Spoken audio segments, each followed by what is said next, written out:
Jangan asbun lah gitu ya.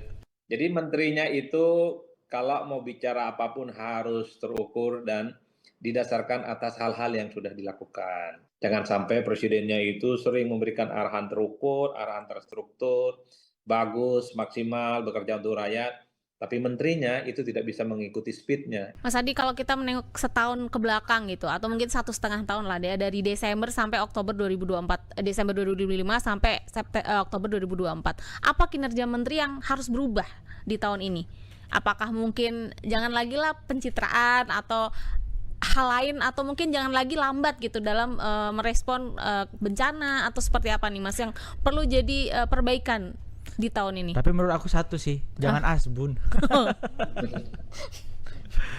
Ya hampir sama itu Mas Bro ya, jangan asbun lah gitu ya.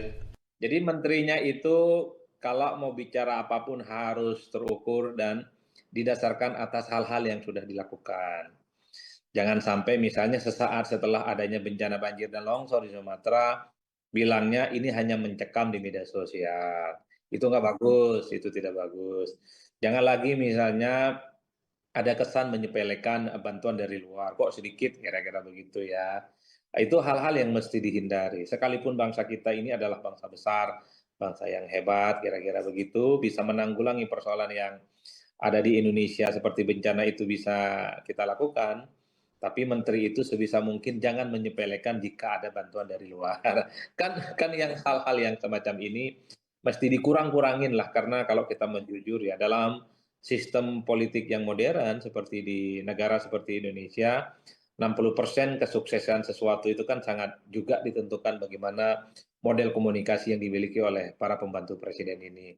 Jangan sampai presidennya itu sering memberikan arahan terukur, arahan terstruktur, bagus, maksimal, bekerja untuk rakyat, tapi menterinya itu tidak bisa mengikuti speednya. Ibarat orang lari kencang gitu ya. Kira-kira presidennya sudah di depan, cuman menterinya ini bisa tidak menyesuaikan dengan apa yang sudah diinginkan oleh presiden itu. Itu kan harapan terbesarnya. Yang kedua tentu secara kualitatif ya. Secara kualitatif itu artinya menteri itu harus sadar bahwa mereka itu ditunjuk tujuannya adalah untuk mempermudah dan mengakselerasi semua kinerja presiden. Jabatan politik itu bukan hanya, oh ini adalah giveaway misalnya. Itu bukan hanya untuk semacam apa namanya konsesi politik power sharing. Itu bukan hanya bagian dari bagaimana menciptakan kerjasama politik dengan berbagai kalangan. Jangan hanya dimaknai itu.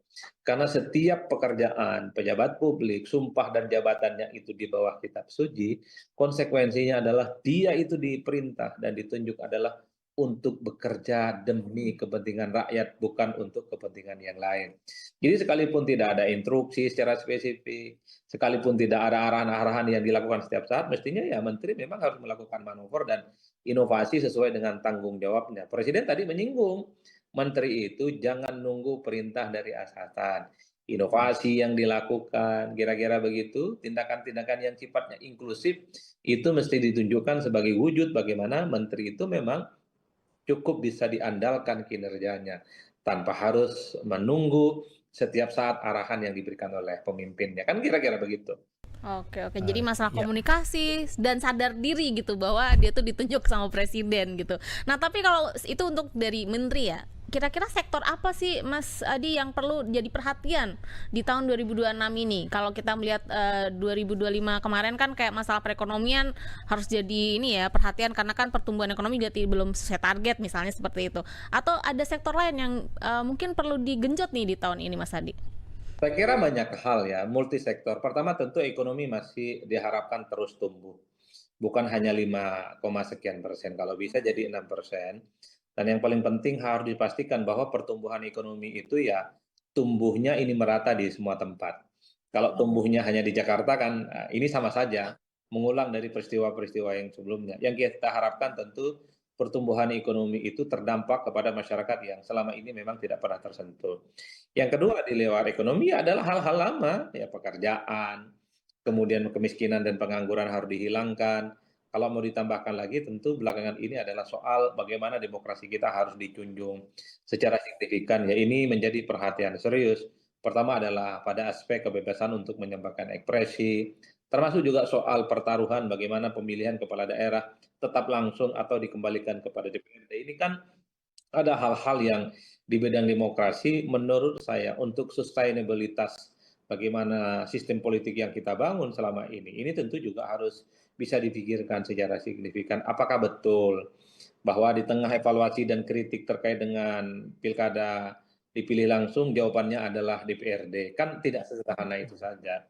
Termasuk juga soal supremasi hukum ya, supaya persoalan hukum yang selama ini mungkin kelihatan tebang pilih, tidak pernah menyentuh hal-hal yang sifatnya besar, sifatnya kakap, itu bisa tuntas di zaman ini.